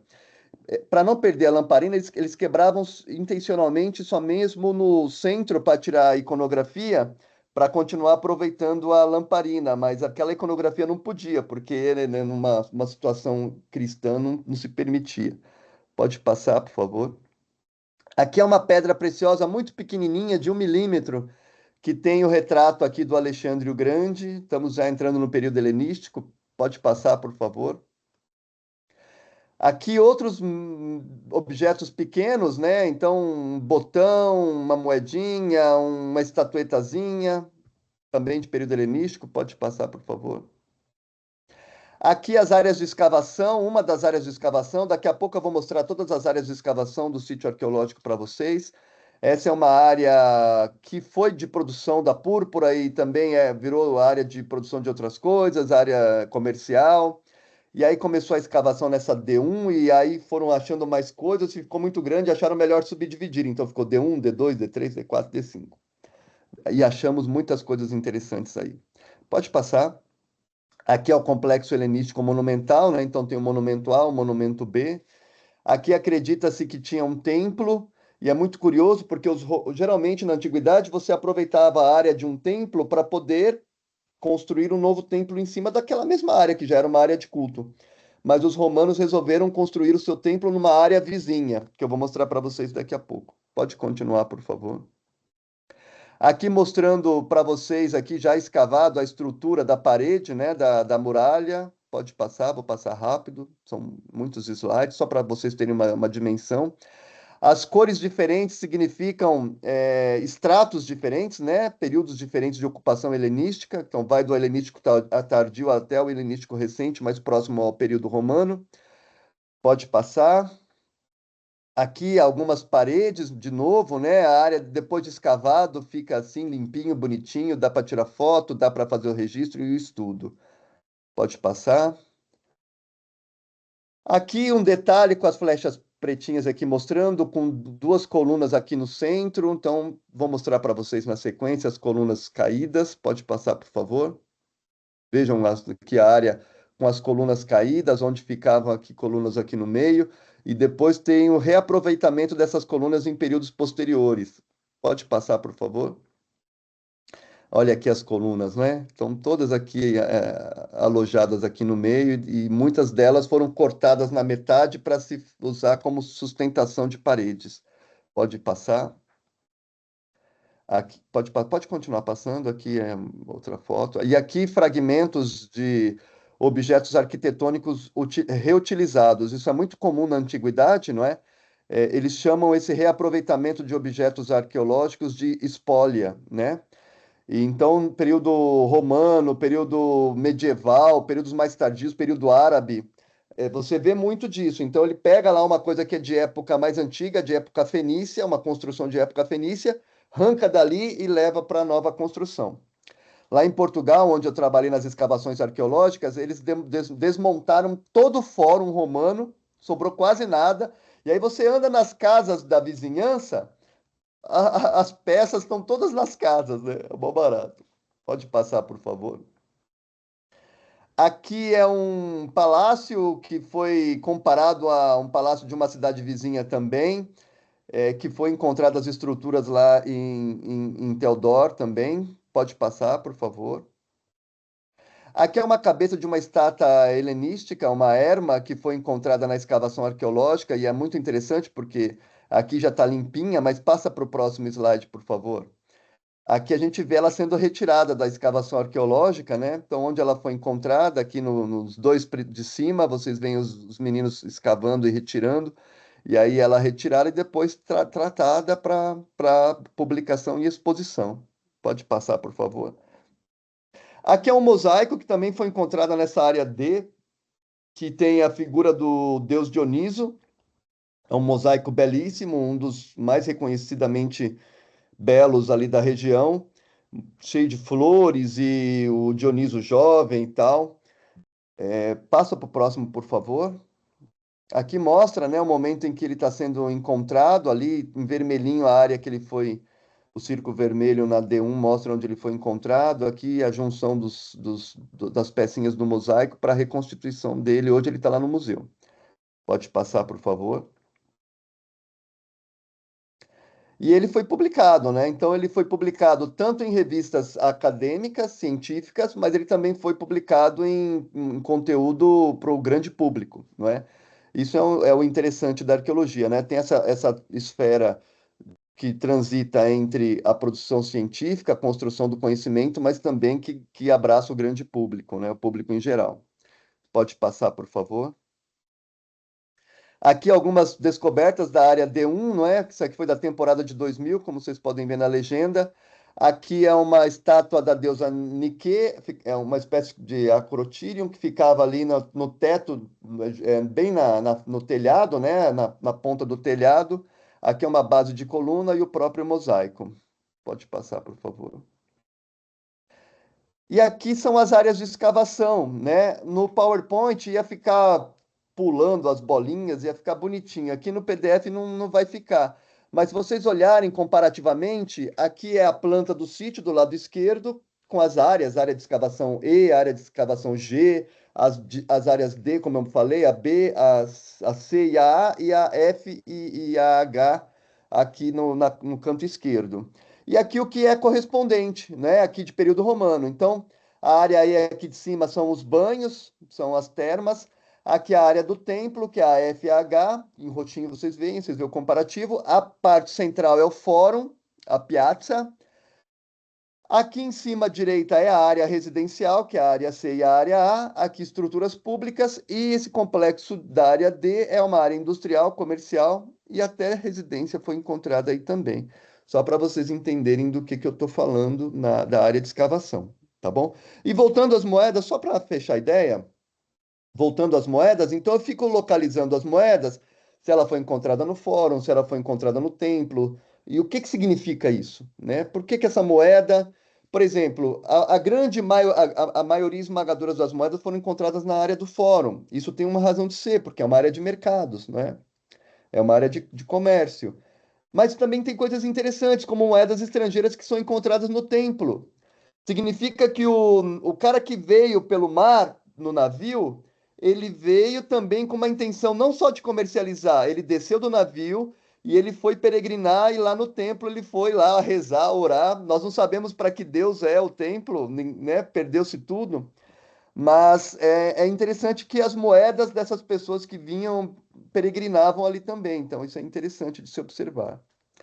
Eu estou fazendo um trabalho sobre a ideia, a noção de pertencimento lá na região, na área de Teodoro. Então, qual é a dimensão do pertencimento daquelas pessoas com a cidade? Tanto de quem morava lá, quanto de quem frequentava aquela região. Um artigo que vai ser publicado em breve. Aqui são as cores, mais uma vez, mostram as fases de ocupação romana, do romano inicial até o romano mais tardio. Pode passar, por favor. Aqui, mais uma vez, né, mostrando as fases. Pode passar. Aqui algumas estruturas que sobraram, né, o encanamento de terracota, que é interessante. Isso, como diz o ditado, isso a Globo não mostra, né? Essa parte que só querem mostrar a parte bonita, né, da arquitetura e tal, e é legal observar também essas questões vinculadas ao submundo da arquitetura e da arqueologia, né? Uma base de moinho, né? O negativo, o forno e por aí vai. Pode passar, por favor. E aí eu cheguei no templo, o que sobrou do templo. Então aqui são são as bases, né? São as fundações do templo. Vocês veem que ele foi tomado pelo mar.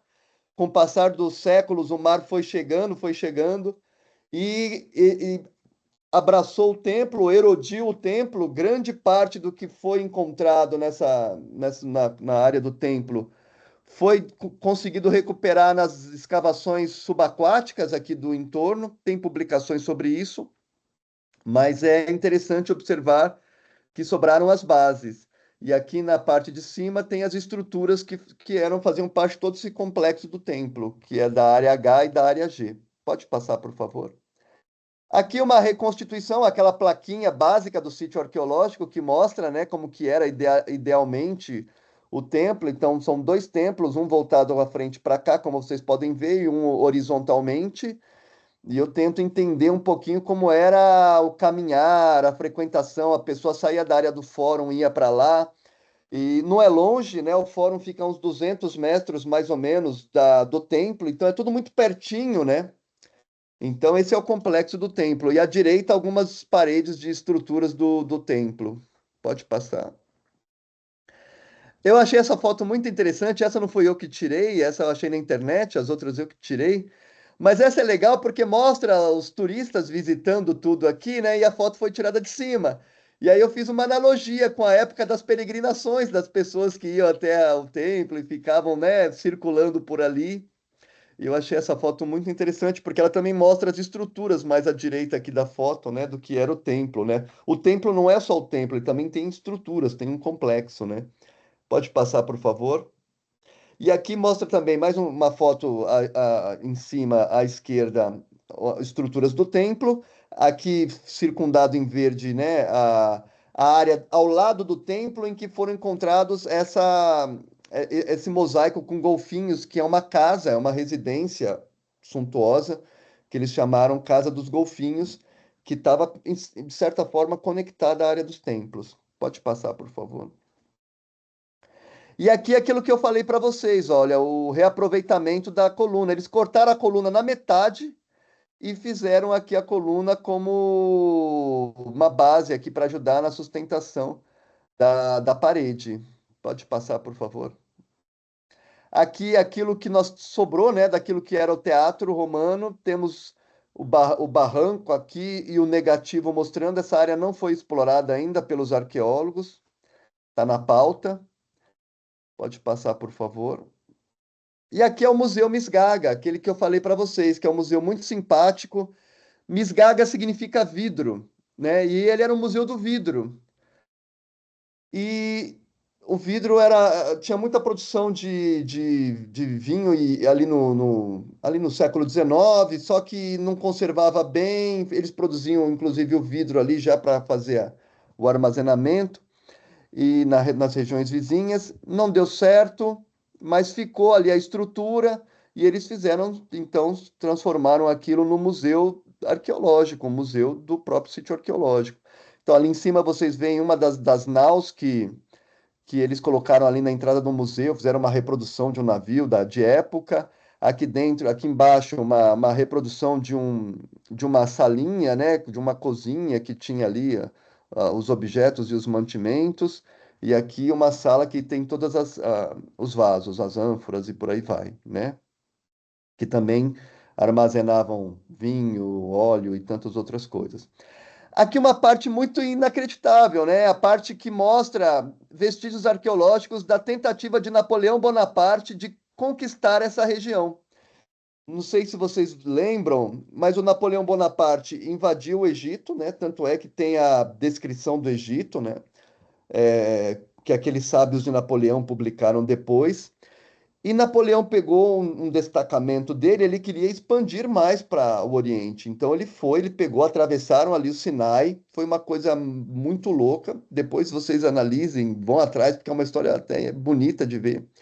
E o Napoleão só se deu mal lá, foi derrotado na cidade de Acre, e aqui também foi uma derrota catastrófica.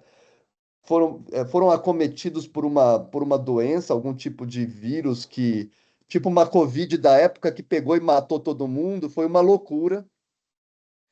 E tem muito vestígio de armas, vestígios de canhões, como vocês podem ver, é, balas e por aí vai. E aqui tem um campozinho no museu que mostra que o arqueólogo subaquático fez o resgate. É uma parte, tem um vídeo, né, que é muito interessante. Aqui é um print do vídeo que eu fiz, o soldadinho botando fogo ali no canhão e por aí vai. Pode passar, por favor. Aqui é um mapinha do Mediterrâneo que mostra algumas conexões mediterrânicas com a cidade de Teodoro, né? Então, lá na Itália, objetos da Itália foram encontrados em Doro, objetos ali de duas regiões da Itália, objetos da Grécia, do Egito também, é que aqui não mostra, do sul da Anatólia e outras regiões do próprio Oriente. Então, é realmente um sítio mediterrâneo, né? Com grandes conexões mediterrânicas. Pode passar, por favor. Aqui é a parte das conchinhas, né? Que eles resgataram de época. E aqui são vários tipos diferentes de conchas que dá colorações diferentes para púrpura, né? Então isso é muito legal também de observar. Tem uma seção no museu que é destacada às conchinhas. Pode passar, por favor. E aí eu vou falar um pouquinho do projeto agora para vocês, né? Então, eu já disse para vocês que eu tinha essa intenção de tentar entender como funcionava a urbanização da cidade, né? E também fiz alguns testes, eu fiz análises de subsolo com uma técnica chamada GPR, Ground Penetrating Radar, com aquele camarada, o Tiago Atorre, que é o grande especialista nessa parte. Eu levei ele lá, ele me ajudou muito nisso. E também fizemos análises com as moedas de RTI, porque eu e a professora Cristina Cormichiari ficamos incumbidos de fazer o catálogo das moedas da área G de escavação, que é a área do fórum, muitas moedas, e a gente já tinha um pré-catálogo com as moedas que foram determinadas, mas quase 100 moedas ficaram fora do catálogo porque não se conseguia visualizar direito, a iconografia estava muito corroída. E a técnica de RTI nos ajudou a trazer muitas dessas moedas para dentro do catálogo. Então foi muito. E também estamos publicando um artigo sobre isso que vai ser lançado em breve. Pode passar, por favor? Aqui ó, foi o que eu acabei de mencionar. Pode passar, por favor. O GPR, né? Pode passar, por favor. Só volta um pouquinho, né? Porque aqui eu. Pode voltar um pouquinho, porque eu falei aqui é uma agenda brasileira. Isso que é interessante, né? O professor Ilan Charon, ele nos deu total autonomia para pensarmos a nossa pesquisa, para fazermos o que nós queríamos, né? Pesquisássemos o que nós quiséssemos. Então foi muito interessante, porque geralmente a gente chega lá em Israel e a gente já entra na agenda deles.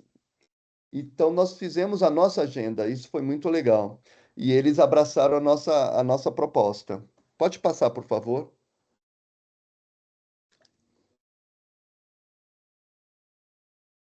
E aqui, mais uma vez, mostrando, né, as áreas de escavação.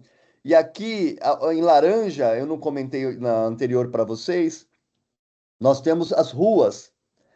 Então, esse trabalho com GPR que eu estou fazendo, nós estamos conseguindo delimitar o limite das duas ruas principais de uma cidade romana, que é o Cardo, que é a rua que corta de norte a sul a cidade, e a Decumanos, que é a rua que corta de leste a oeste a cidade. Então, essa que vocês veem a piazza aqui, onde está a mãozinha, é a Decumanos, que é essa que corta de leste a oeste.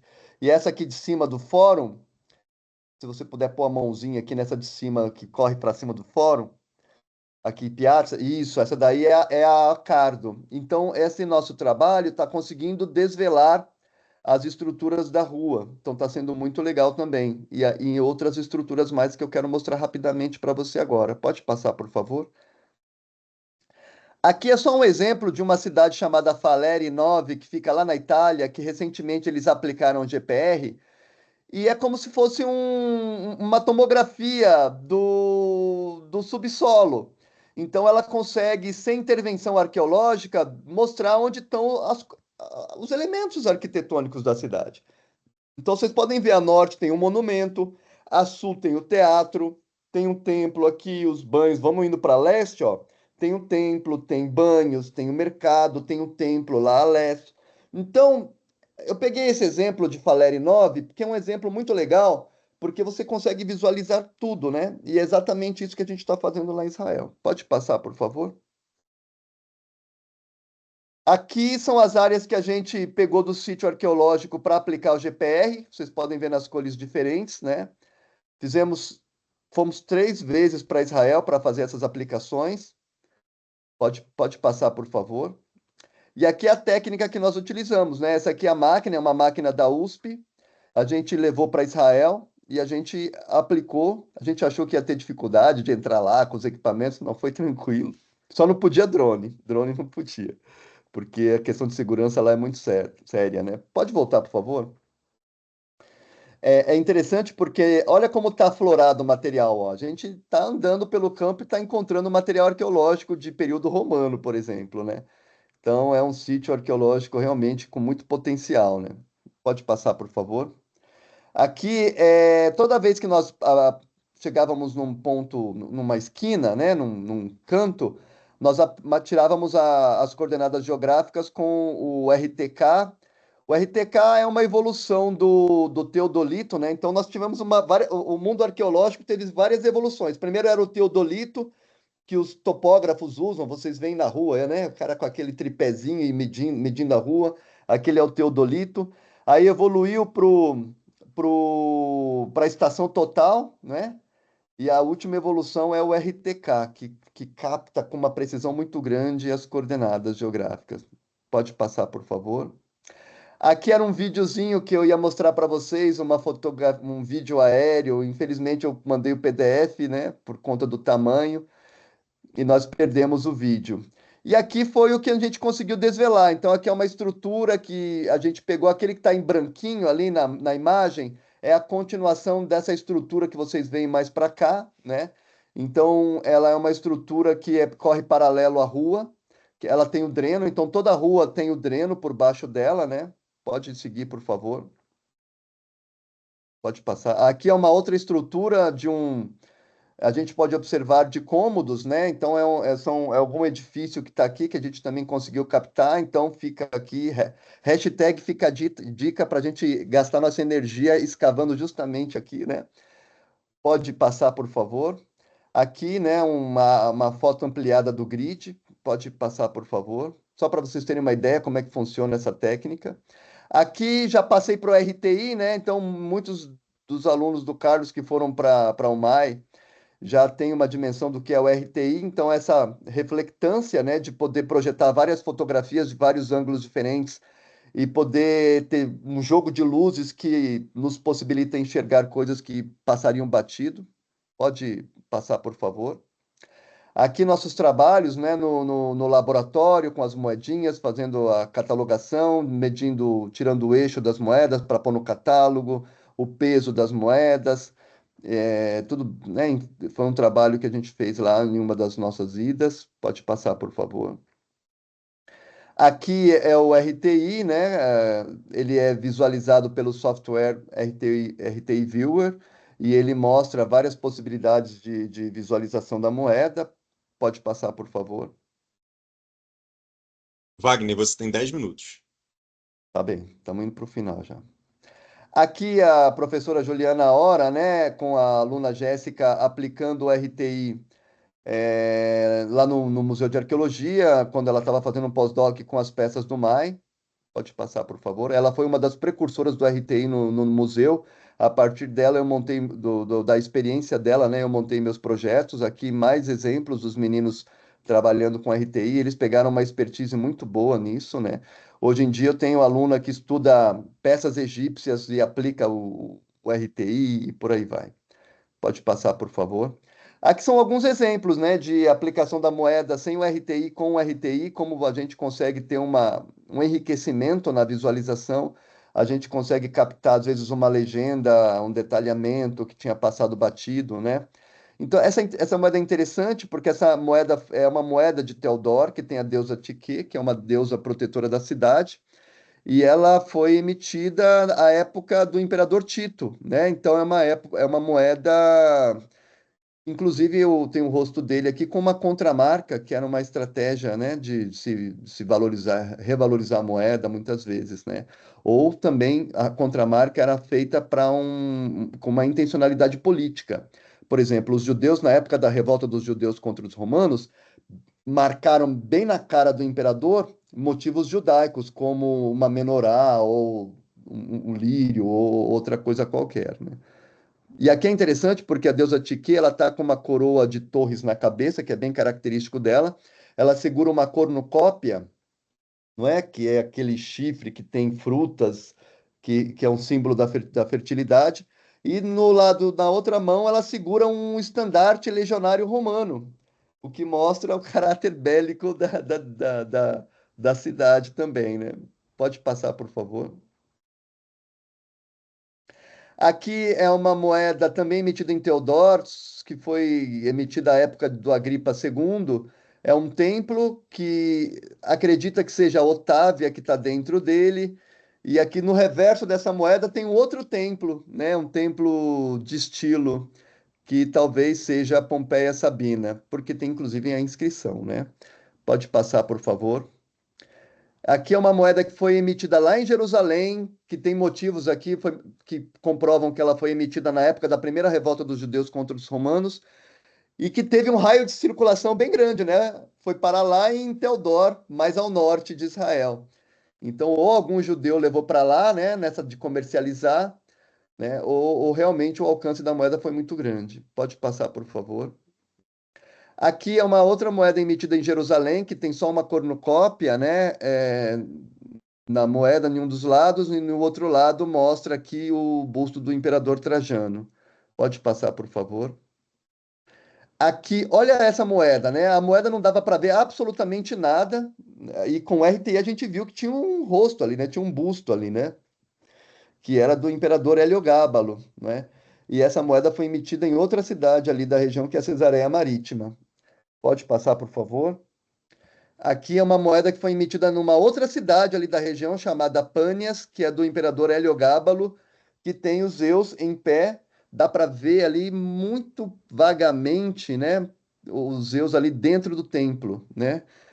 Mas sem o RTI nós não víamos absolutamente nada, era impossível ver, nem o templo era possível ver.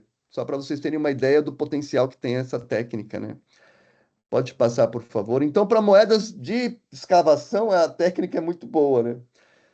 Aqui é uma moeda que tem de um lado a deusa Vênus, né?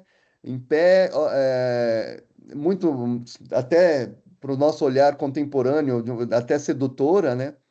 E a Júlia Dómina do outro lado. Pode passar, por favor. Então, já estou me encaminhando para o final. Aqui são entrevistas que fizemos para o vídeo documentário, né, de arqueólogos que escavaram lá na Teodoro durante muitos anos.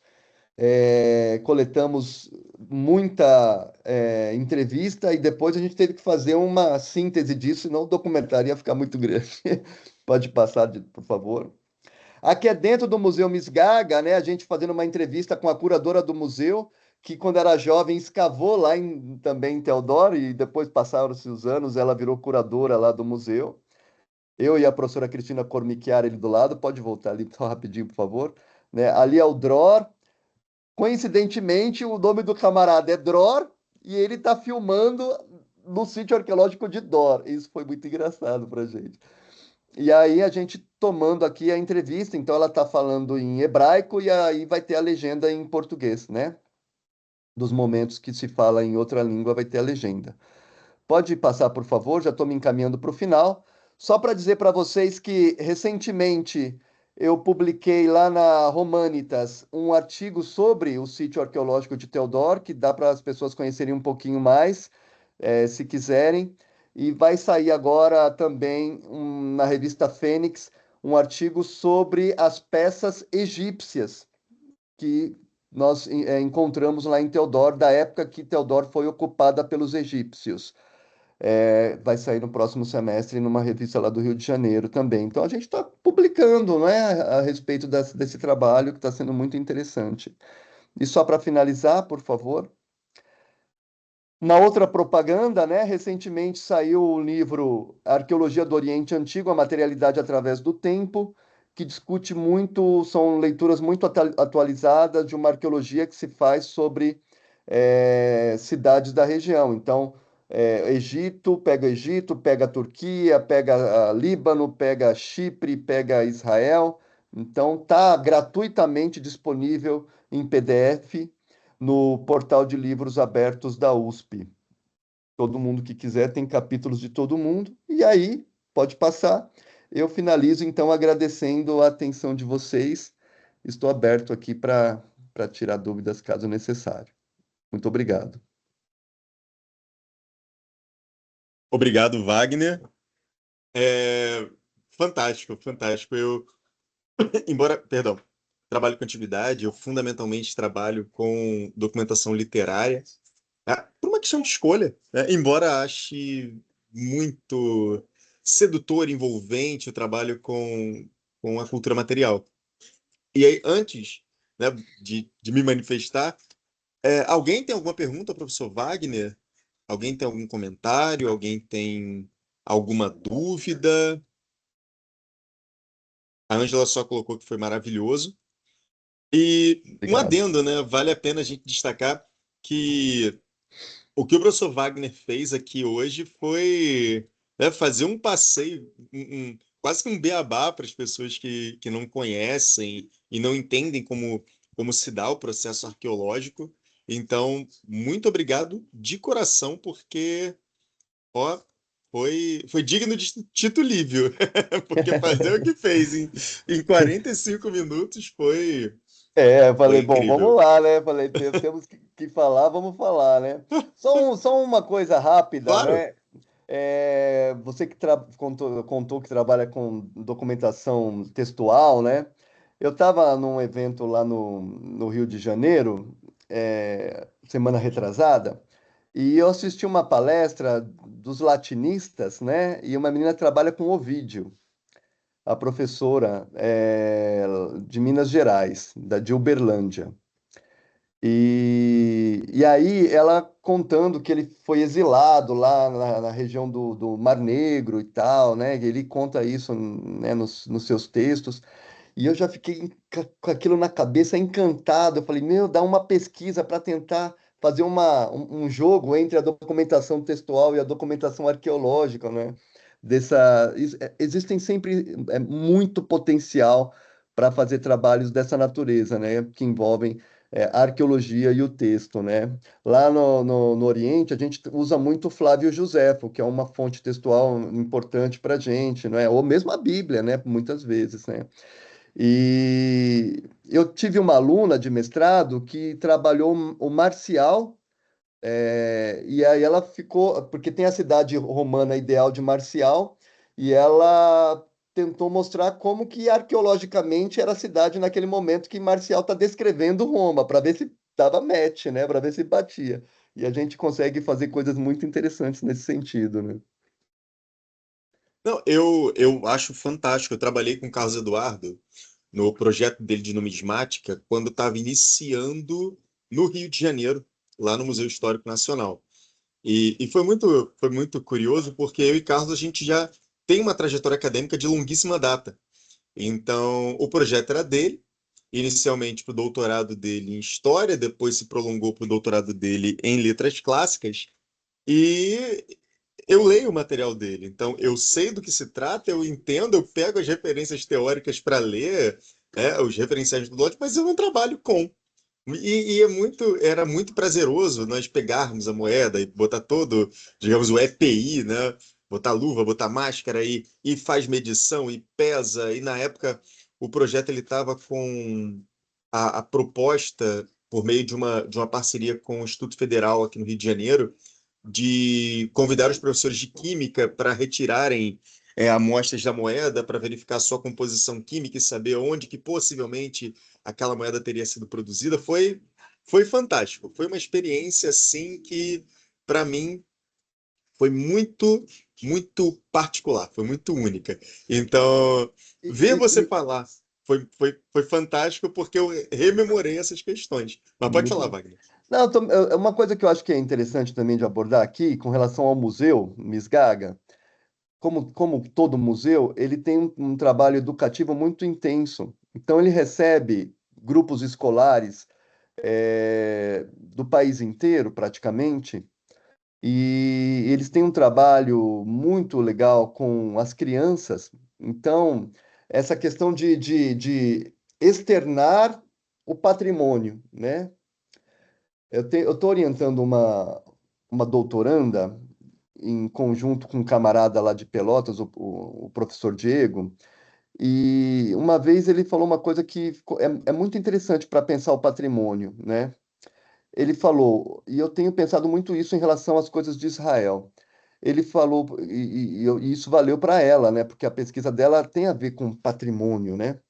E ela falou assim, e ele disse assim que a legislação brasileira, ela começou a se fazer com muita energia para defender o patrimônio, então ela começou a criar leis para patrimonializar as coisas, não é?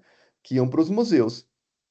Só que aí o que que aconteceu? Os objetos começaram a ir para os museus e começaram a ficar lá largados nos museus, nas reservas técnicas, né? Então, na verdade, hoje em dia está tendo um movimento de entender a repatrimonialização dos objetos quando você tira o objeto da reserva técnica e traz para a comunidade, né? Então é muito interessante isso. Então, isso está acontecendo lá em Israel. Eles pegam aqueles objetos que foram de 1.000 anos atrás, né, 2.000 anos atrás, trazem para a comunidade e a comunidade começa a ter um dimensionamento de patrimônio e começa a se sentir pertencente àquilo, que isso é muito importante, né? Essa noção de pertencimento àquilo. Então, isso serve tanto para as coisas que acontecem no Brasil, para as coisas que acontecem lá em Israel também, em qualquer lugar do mundo, né? Não, e isso que você falou ontem, se eu não me engano, ou anteontem, não me recordo, foi uma pauta que nós destacamos, que o motivo pelo qual, muitas das vezes, aí eu falo no caso brasileiro, em particular Rio de Janeiro, como professor de escolas públicas aqui, é que não existe uma relação de identidade, de memória, de pertencimento das nossas crianças com o museu, porque não é do interesse de um determinado grupo que haja essa memória, essa relação de memória. Então, para eles, o museu não é absolutamente nada. E aí, no momento em que a população não se apropria desse espaço como um espaço de identidade, é muito mais fácil de você ter políticas públicas para tirar, né, qualquer tipo de investimento, qualquer tipo de preocupação e cuidado com aquele local.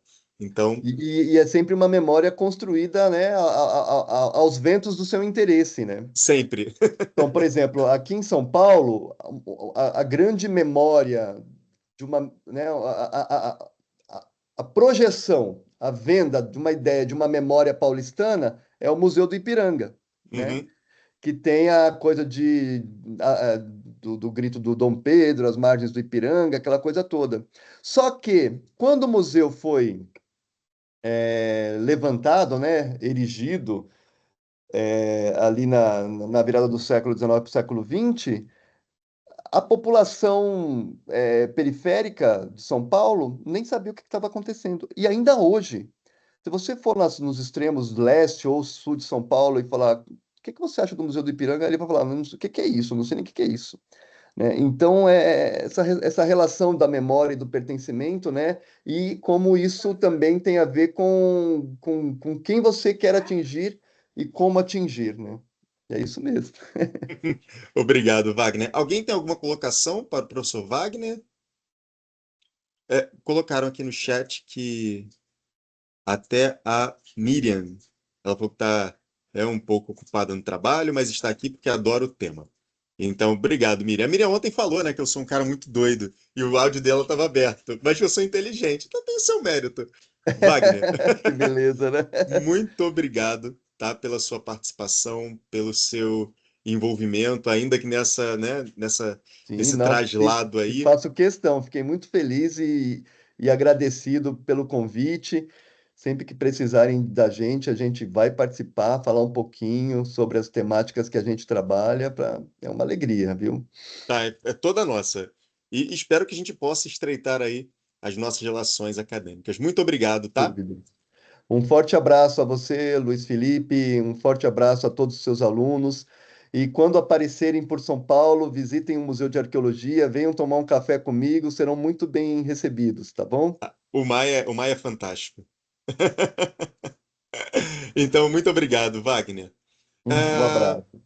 Sendo assim, eu passo agora a palavra à professora Carmen Soares, da Universidade de Coimbra, que falará sobre entre as mesas de delícias e as mesas terapêuticas. Comida de doente não tem gosto? E vale ressaltar, a professora Carmen Soares, ela é catedrática da Universidade de Coimbra e vem trabalhando com história da alimentação há alguns anos. Então, professora Carmen, a palavra é sua, mas antes disso, você se importa que a gente grave a sua apresentação?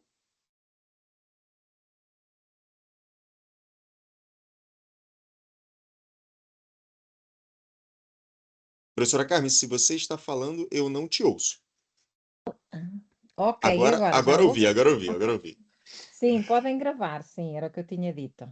Perfeito. É um prazer imenso revê-la depois de alguns anos. Queria Faz dizer que tempo. é verdade, é uma satisfação tê-la conosco. Agradeço muitíssimo a, a sua aceitação em participar do evento, mesmo com toda a agenda atribulada que eu sei que você tem desde a época em que eu estive aí, né, sob a sua supervisão em Coimbra. Acabei de acabar. E fique à vontade. Você tem até 45 minutos de fala, tá? Quando estiver faltando 10 minutos, eu te aviso e peço que você se apresente. Se você quiser testar o compartilhamento, eu posso parar a gravação e você verifica se está correndo tudo bem. E depois que você se En- apresentar, eu começo a marcar seu tempo. Então, se calhar, bom dia para mim, bom dia para vós, boa tarde para mim. É um gosto estar convosco hoje, poder participar um pouco, infelizmente não tanto como gostaria, e se calhar fazemos como o Luís sugeriu. Vamos só ver se dá para partilhar, porque como é uma apresentação prévia, eu tenho que estar a mostrar o meu próprio